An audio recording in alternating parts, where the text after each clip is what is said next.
হাসরের ময়দানে কত কাতার মানুষ হবে গো। নবী বলেন আয়েশা, হাসরের ময়দানে মানুষ 120 কাতার মানুষ হবে। কয় কাতার?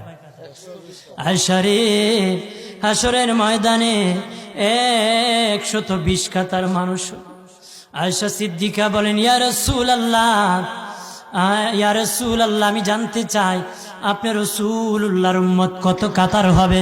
নবী বলেন আয়েশা, আমি রাসূলুল্লাহর উম্মত একাই 80 কাতার হবে। আয়েশা বললেন ইয়া রাসূলুল্লাহ, দিনের নবীজি 80 কাতার দিয়ে আপনার উম্মত হবে, আপনার উম্মতকে কেমনে আপনি চিনবেন?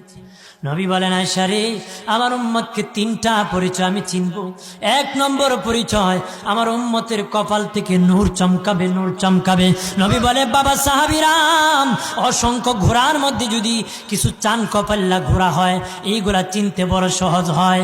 চান কপাল্লা ঘোড়া চিনতে বড় সহজ হয়। হাসরের ময়দানে আমার 1 প্রকার উম্মত চান কপাল্লা হবে, কপাল থেকে নূর চমকাবে, নূর চমকাবে।